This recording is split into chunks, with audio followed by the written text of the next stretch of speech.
আসসালামু আলাইকুম। আমরা এই মুহূর্তে আছি, আপনারা দেখতে পাচ্ছেন আমরা আছি দৌলতদিয়া ফেরিঘাট এলাকায়। এই দক্ষিণবঙ্গের যে প্রবেশ পথ রাজবাড়ির দৌলতদিয়া ঘাট, সেখানে কিন্তু আমরা রয়েছি।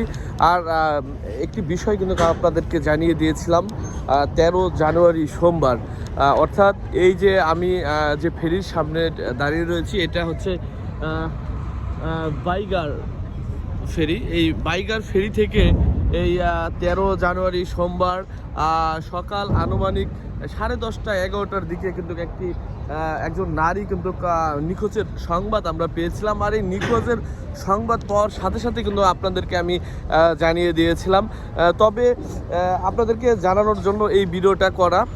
এই নিখোঁজ এই ফেরি থেকে লাফ দিয়ে যে নারীটি নিখোঁজ হয়েছেন, তার উদ্ধারের খবর কিন্তু আমরা এখনো পাইনি। তবে তার পরিচয় কিন্তু মিলেছে, তার পরিচয় কিন্তু আমরা পেয়েছি। এই বাইগার ফেরি যখন পাটুরিয়া ঘাট থেকে এই রাজবাড়ী জেলার দৌলতদিয়া ঘাটের উদ্দেশ্যে আসছিল বা আসতে শুরু করছিল 13 জানুয়ারি সোমবার সকাল 10টা বা 11টার দিকে, যখন ফেরিটি মাঝ নদীতে আসে এবং মাঝ নদীতে আসার পরে ফেরির যে ছোট ছোট পকেট গেট রয়েছে, এই পকেট গেটের সাথেই নারীটি বসেছিল। যখন মাঝ নদীতে এই ফেরিটি এসেছে, তার সাথে সাথে কিন্তু এই নারী নদীতে ঝাঁপ দিয়েছে। এমন সংবাদ কিন্তু আমরা পাওয়ার সাথে সাথেই কিন্তু আমরা এই পদ্মার পাড়ে বা পদ্মা নদীতে এসেছিলাম।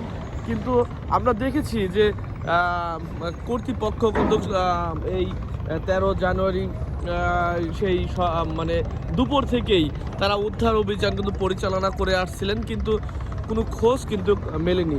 তবে এই নিখোঁজ যে নারী, তার পরিচয় মিলেছে। এই বাইগার ফেরি থেকে লাফ দিয়ে যে এই নারীটি পদ্মায় নিখোঁজ আছে, তার পরিচয় মিলেছে। তার পরিচয় পাওয়ার সাথে সাথে আপনাদেরকে আমি জানানোর চেষ্টা করছি।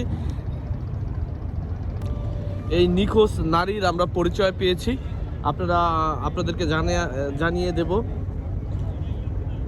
এই নিখোঁজ নারীর নাম হচ্ছে ফজিলাতুন্নেছা, 48 বছর বয়স তার। তার স্বামী মৃত আব্দুল আজিজ।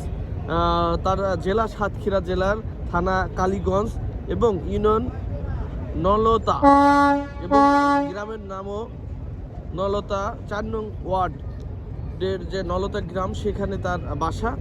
এবং আমরা পুলিশের কাছ থেকে যেটা জেনেছি, সেটা হচ্ছে গাজীপুর মেয়ের বাসা থেকে নিজ বাড়ি সাতক্ষীরা ফেরার পথে ফেরি থেকে পড়ে নিখোঁজ হন। উদ্ধার অভিযান অব্যাহত রয়েছে, এটা পুলিশের পক্ষ থেকে আমরা জেনেছি। তবে এই 3 দিন পার হয়ে গেলেও এই পদ্মার যে লাফ দিয়ে যে নারীটি নিখোঁজ হয়েছে, তার উদ্ধার অভিযান পরিচালনা শেষে বা উদ্ধার যে কর্তৃপক্ষের যে উদ্ধার কাজ, সেটি কিন্তু এখনও করছে বলে আমরা জেনেছি। তবে এই 3 দিন পার হলেও নিখোঁজ নারীর কিন্তু সন্ধান মেলেনি বা পরিচয় মিলেছে, তবে সন্ধান মেলেনি। আর এই নিখোঁজ নারীর যে সন্ধানে কাজ করছে ফেরিঘাট কর্তৃপক্ষ, বিআইডব্লিউটিসি, বিআইডব্লিউটিএ এবং নৌ পুলিশ এবং ফায়ার সার্ভিস, সংশ্লিষ্ট কর্তৃপক্ষ এই নিখোঁজ নারীর উদ্ধারে কাজ করে যাচ্ছে প্রতিনিয়ত। আপনাদেরকে এই নিখোঁজ নারীর খোঁজ মিললে সঙ্গে সঙ্গে আমি জানিয়ে দেওয়ার চেষ্টা করব। সকলেই ভালো থাকুন, সুস্থ থাকুন।